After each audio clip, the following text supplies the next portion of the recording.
Olá, pessoal, bom dia, boa tarde, boa noite, boa madrugada. Estamos aqui para mais uma semana de aula e dessa vez, uma aula importantíssima.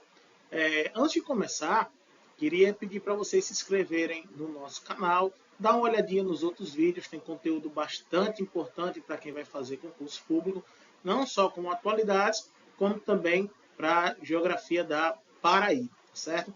Então, deem uma olhadinha no canal, curtam os vídeos, comentem, compartilhem e, principalmente, pessoal, assistam todo o conteúdo. Tá muito bom o conteúdo, vale a pena e é o que você precisa para a sua prova, tá? Então, vamos lá, vamos falar um pouquinho sobre o conteúdo de hoje. Nossa aula é a crise da Venezuela, né? Depois das eleições do mês passado, a situação do país ficou bem tensa. Só que a gente precisa lembrar que a situação da Venezuela é muito preocupante, além de ser um problema antigo. Né? A gente tem essa situação desde quando o Maduro assumiu a presidência em 2013, e se a gente for curiar um pouquinho mais a história, a gente vai ver que a situação é bem tensa desde os anos 90. E é a nossa intenção da aula de hoje, compreender como a Venezuela chegou nessa situação e as possíveis saídas para essa crise, tá certo? Então, chega de conversa, vamos lá.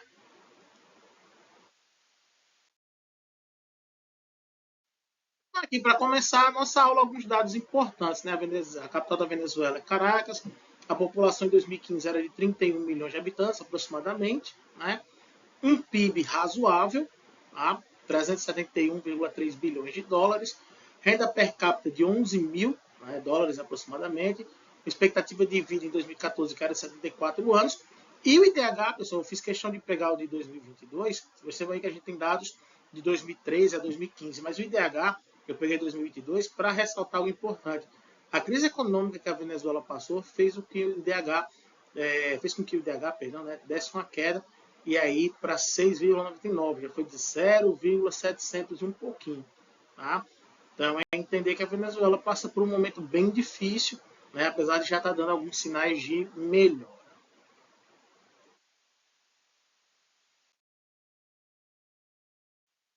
Então vamos aqui para a gente compreender. A Venezuela é dono das maiores reservas de petróleo do mundo. Né? Isso faz com que o país tenha algumas vantagens na economia mundial, na geopolítica mundial, uma posição de destaque, né, por conta disso. Só que esse petróleo, durante muito tempo, não estava na mão do povo venezuelano. Tá? A elite venezuelana tomava o controle desse petróleo e aí tinha uma concentração de renda absurda no país, essa elite que tinha acesso ao petróleo muito rica, né? E a grande parte da população vivendo uma condição de vida bem ruim. Isso associado também que essa elite ela tinha, né, negócios com os Estados Unidos. Então, os Estados Unidos tinham uma grande influência no território venezuelano. Então, veja só a situação que a gente tinha. Muita desigualdade social, controle do petróleo sobre alguns grupos e mais a participação dos Estados Unidos aí no país, né, influenciando toda a economia da Venezuela. Então, por conta disso, nos anos 90, a Venezuela vai sofrer uma tentativa de golpe e ela vai ser orquestrada pelo Hugo Chávez. Tá? Ele dizendo que ia tomar o petróleo de volta para a população, que ia fazer com que o petróleo servisse ao povo venezuelano e que ia aplicar os ideais socialistas na Venezuela. E aí ele foi preso, né, terminou saindo da cadeia e concorrendo às eleições para presidente. Tá? E a bandeira do Chávez, que ganhou um grande prestígio defendendo a população, era retomar o controle da economia do país, né?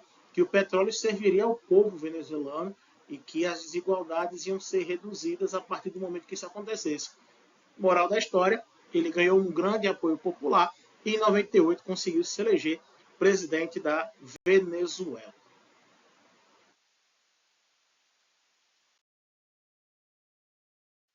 E aí o governo dele foi marcado por uma série de questões polêmicas. Então, primeiro, a nacionalização dos setores de comunicação, eletricidade e petróleo, que terminou gerando a criação da PDVSA, né, uma das maiores empresas petrolíferas do mundo, venezuelana. E nacionalizar, pessoal, ou estatizar, é pegar as empresas estrangeiras que tem no país e tomar para si. Né? Então, o Chávez foi muito criticado por isso na época, porque empresas estadunidenses, principalmente, foram nacionalizadas. Isso gerou uma tensão bem grande entre os dois países. O Hugo Chávez também ampliou, né, a reforma agrária no país, além de garantir acesso à educação, saúde, habitação, reduzir a pobreza e a ampliação da renda da população. Tudo isso financiado pelo petróleo, agora que o governo venezuelano tinha o controle sobre isso. Então, basicamente, o Chávez ele conseguiu melhorar a situação social do povo venezuelano às custas dos recursos do petróleo. Isso é importante ser mencionado. Isso é um dado interessante para que a gente vá lá na frente compreender a situação. Então, grande parte dos avanços econômicos e sociais na Venezuela foram à custa da renda do petróleo. Tá? Então, é bom que se diga isso. E o petróleo, pessoal, correspondeu a grande parte da economia venezuelana e ainda representa isso. Vocês terem ideia, o petróleo corresponde ainda a quase 5% de todas as exportações da Venezuela. Então, basicamente, a economia da Venezuela é um produto só o petróleo. Tá? O governo Chávez ainda fundou a ALBA, Alternativas Bolivarianas para as Américas, né? E queria montar um bloco somente de países socialistas para fazer oposição à ALCA, e isso declarou a posição da Venezuela contrária aos Estados Unidos.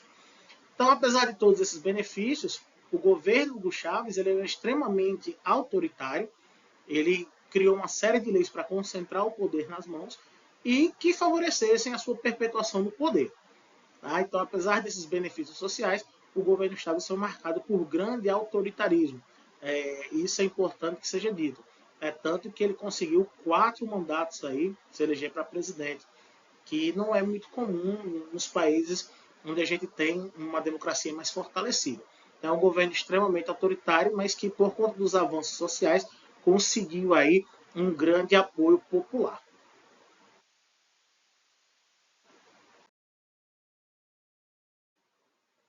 E aí, infelizmente, em 2013, o Hugo Chávez veio a falecer, né, vítima de um câncer. Ele tentou se tratar em Cuba, né, mas o câncer estava muito avançado e não conseguiu, enfim, a cura. E aí o que acontece? O Nicolás Maduro, que era seu vice, toma posse.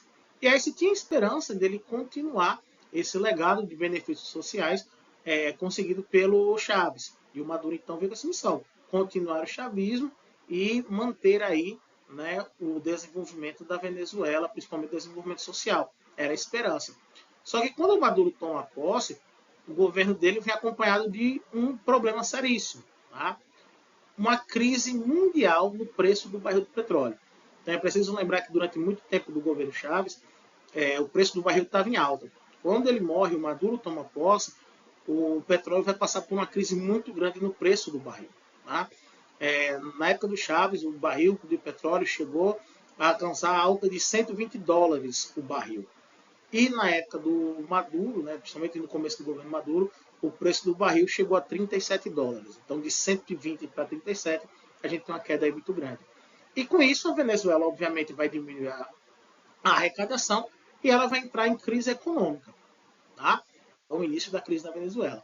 Para piorar, certo? O Maduro vai ser pressionado para convocar eleições na Venezuela. O que acontece? Como ele assumiu como vice do Hugo Chávez, era preciso que ele fizesse um referendo e perguntasse à população o seguinte: o Maduro deve tirar os 6 anos de mandato ou ele deve convocar novas eleições? E aí a crise econômica gerou, né, uma pressão muito grande para ele convocar esse referendo o máximo possível.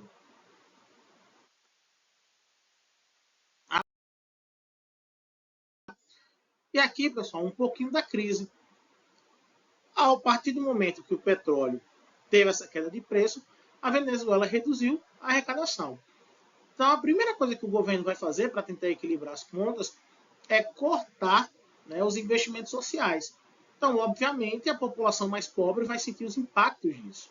Então, sem os benefícios sociais, a pobreza na Venezuela tende a ser mais intensa do que já era. Né? Além disso, na Venezuela existia uma política de controle de preços que era muito forte. Só que os empresários não sentiam tanto esse controle de preços porque parte da produção deles era subsidiada pelo lucro do petróleo que a Venezuela tinha. A partir do momento que o barril despencou o preço, esse subsídio deixa de existir e aí então, portanto, os empresários começam a não produzir porque não compensa mais. Outra coisa também é que o Maduro ele tinha uma política específica de câmbio, né, em relação ao dólar. Então ele desvalorizava o dólar para a população poder adquirir produtos importados e tudo mais. Só que as empresas estrangeiras vão passar a não negociar com a Venezuela justamente porque para ela é extremamente desvantajoso. Moral da história, a Venezuela vai viver uma crise de desabastecimento enorme. Tá? E isso vai fazer com que a situação do país se agrave muito. A inflação vai disparar, né? Chegando a casa de 1 milhão%, é isso mesmo que vocês ouviram, 1 milhão%, né? E toda a desestruturação, quase não sai, toda a desestruturação do setor produtivo. Uma vez que eu não tenho mais empresas interessadas a produzir por conta do controle dos preços, e eu também não tenho como importar por conta do câmbio que o governo, a taxa de câmbio que o governo apresenta. Então, os produtos vão faltar na Venezuela. E a crise vai ser bem séria. Se vocês procurarem outros vídeos ou reportagens da época, a gente vai ver falta de produtos nos supermercados, insumos de hospitais, bebês que estão em caixas de frutas, né, ou de papelão nos hospitais, no lugar dos berços, porque não tem mais como adquirir esses equipamentos, então vai ser um negócio bem feio. E a fome na Venezuela vai ser muito forte. Então, moral da história, os venezuelanos eles tendem a fugir por conta dessa situação. Grande parte veio para o Brasil, mas a maioria esmagadora de venezuelanos foi lá para a Colômbia. E aí a crise dos refugiados venezuelanos aqui no Brasil é um trecho importante, uma página importante dessa crise. Né? Então eles vieram desnutridos, passando fome, trouxeram doenças como leishmaniose e sarampo, porque eles não tiveram como se tratar lá na Venezuela. E foi um momento assim bem complicado, principalmente em Roraima, que faz divisa com a Venezuela, né, faz fronteira com a Venezuela, na cidade de Pacaraima, né, que foi porta de entrada para receber esses venezuelanos. Então foi algo assim bem complicado, um momento bem tenso dessa história da Venezuela. Tá? E o referendo, pessoal, como eu já expliquei para vocês anteriormente, era o referendo revogatório perguntando se o Maduro deveria tirar os 6 anos de mandato ou se ele deveria convocar novas eleições. Porque a ideia que se tinha, as ideias que se tinham na Venezuela era o seguinte: como o Maduro ele entrou no lugar do Chávez, que faleceu, então ele deveria terminar o mandato do Chávez e convocar novas eleições. Para outras pessoas, não. Ele era o novo presidente e ele deveria terminar o mandato dele. Ele iniciou um novo mandato, portanto ele deveria concluir esse mandato. Só que lá, o mandato de presidente, pessoal, dura 6 anos. Então, Maduro ele fez de tudo para adiar esse referendo e conseguiu levar o mandato até 2018. Então, ele concluiu 6 anos de mandato. E aí, portanto, ele conseguiu chegar até as novas eleições. Ele foi candidato e conseguiu se eleger. Só que as eleições de 2018, elas tiveram grandes acusações, né, de fraude e assim grandes indícios também.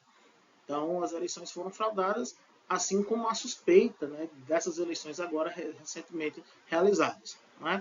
Então, a oposição não reconheceu a vitória do Maduro em 18, a oposição também não reconheceu, os observadores internacionais que estavam lá na Venezuela também não reconheceram, muita gente pediu novas eleições, houve insinuações de fraude, como muito parecido com essa eleição de 2023. Tá? E aí o Maduro ele tomou uma série de medidas para se manter no poder. Né? O aparelhamento do exército, então os militares do alto escalão do exército passaram a ser nomeados por ele, pessoas que apoiavam o seu governo. Muitos passaram a ser beneficiados com o dinheiro do petróleo da Venezuela. Tá? O setor judiciário, também a ampliação do judiciário com a permissão de nomeação de novos juízes. Isso também ajudou o Maduro a se manter no poder, porque ele nomeou mais juízes, por equivalente ao nosso STF, né? Passou a perseguir os opositores, né? O que caracteriza o seu governo claramente como uma ditadura. Tá? Então, o governo Maduro é uma ditadura e é importante que se diga isso, né? E que se entenda. Beleza? Então, aí, por conta disso, a Venezuela passou a sofrer várias sanções, as principais delas aplicadas pelos Estados Unidos, o que vai piorar a situação econômica e social na Venezuela. E durante o governo Maduro também, pessoal, a Venezuela consegue entrar no Mercosul e é suspensa também. Tá? A adesão veio por conta da suspensão do Paraguai, que era contrário, né, à adesão da Venezuela, em 2012. Então a Venezuela consegue entrar no Mercosul por conta disso, mas justamente pelo fato da Venezuela não seguir, não cumprir, aliás, a cláusula democrática, ela é suspensa do Mercosul. Isso vai provar, pessoal, que o Maduro tem sérias dificuldades com as questões econômicas e também com as questões internacionais. E aí a crise na Venezuela se torna assim bastante aguda, tá certo?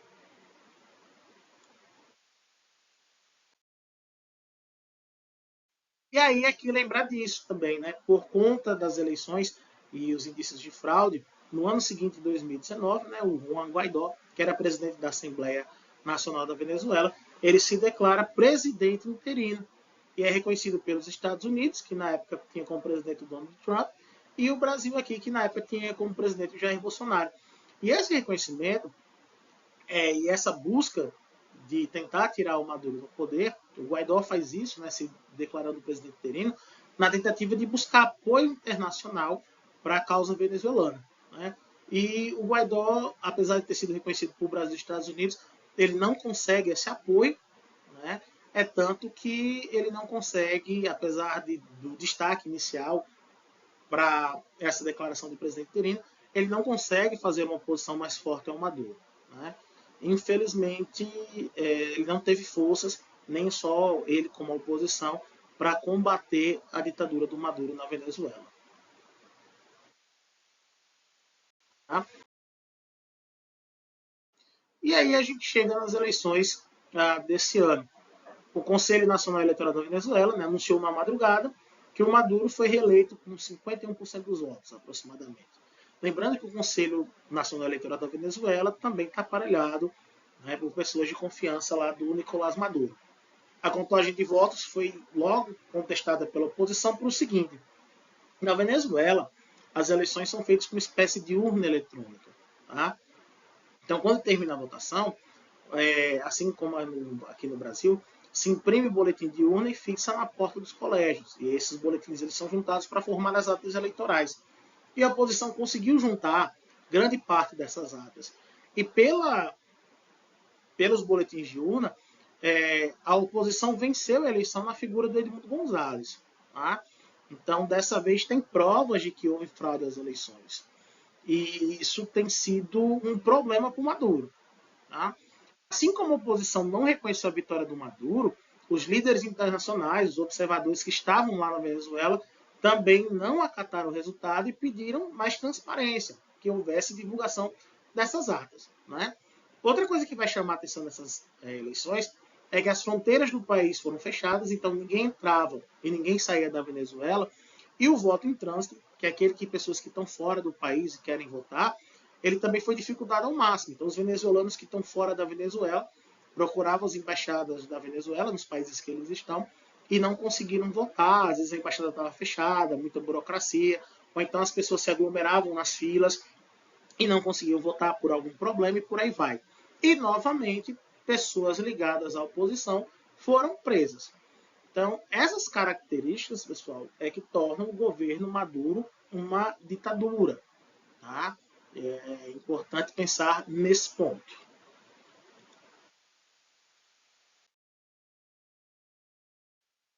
E aí o que vai acontecer? O Maduro vai começar a sofrer pressões externas. Né? Então, vários países vão pressionar o governo Maduro a divulgar as atas da eleição e a transparência do processo, o que é normal em todo o processo eleitoral. Aqui no Brasil, pessoal, o Lula vai demorar, mas ele não vai reconhecer a vitória do Nicolás Maduro. E aí a gente vai ver os desdobramentos desse não reconhecimento, porque isso pode gerar uma crise diplomática entre o Brasil e Venezuela. Tá? E aí existe uma pressão muito grande para que ou o governo Maduro renuncie, ou que seja realizada novas eleições na Venezuela. Tá? Porque essa eleição, esse pleito que aconteceu no final de julho, ele foi bastante conturbado e tem indícios violentíssimos de fraude. Indícios não, provas, né? E aí o candidato derrotado, o Edmundo Gonzalez, ele se autoproclama presidente da Venezuela. Aí dessa vez, diferente do Guaidó, ele tem mais apoio, né? Já são mais de 30 países apoiando o governo interino dele, o que força ainda mais pressão, né, sobre o governo Maduro. Alguns protestos já aconteceram, principalmente em Caracas, na capital, Esses protestos eles foram sufocados pelo exército venezuelano assim, com muita violência, né? E aí a gente tem alguns desdobramentos. Então, por exemplo, o Javier Milei, o presidente da Argentina, ele não reconheceu a vitória do Maduro, como também acusou que ele fraudou as eleições. E a embaixada argentina, né, foi expulsa da Venezuela, precisando o Brasil tomar conta da embaixada para garantir a segurança dos embaixadores e funcionários de lá da Argentina. Tá? E o Maduro afirmou o seguinte: olha, eu não posso divulgar as atas porque o sistema eleitoral sofreu um ataque hacker. Né? Um hacker entrou lá no sistema e bagunçou tudo. E esse hacker, na verdade, ele é aliado do Elon Musk, que quer tumultuar a situação aqui dentro da Venezuela. E aí, pessoal, o que parece, essas atas não vão chegar nem tão cedo e o Maduro vai fazer que não viu, né, para se manter na presidência da Venezuela. O fato é que agora é muito difícil você determinar sanções econômicas à Venezuela por conta dessa situação, uma vez que a gente tem uma crise do petróleo no mundo por conta da guerra da Rússia e da Ucrânia e que pode se intensificar caso o Irã e Israel venham realmente entrar em guerra. Então, a Venezuela seria uma garantia com seu petróleo de manter estabilizados os preços do barril de petróleo. Então, meio que essa situação dá uma carta branca para fazer isso sem ser interrompido por nenhuma outra nação. E é por isso que muitos países estão tratando essa situação com muita cautela. Porque a Venezuela, de repente, caso essa guerra estoure lá no Oriente Médio, ela pode ser um ponto de equilíbrio para o preço do petróleo. Então é bem delicada essa situação e a gente precisa aguardar para ver o que vai acontecer e o que o contexto geopolítico internacional vai nos dar, né, em resposta ao que se fazer com a Venezuela. Lembrando que aqui também, pessoal, não mencionei, mas a gente ainda teve o referendo em relação da Venezuela a esse equívoco, porque senão ela vai ficar muito grande, isso pode ser um assunto para a nossa próxima aula, ok? Pessoal, a gente vai ficando por aqui. Eu espero que vocês tenham gostado da aula, que tenha sido possível compreender a situação da Venezuela, como a Venezuela chegou até esse ponto e principalmente o que pode acontecer daqui por diante.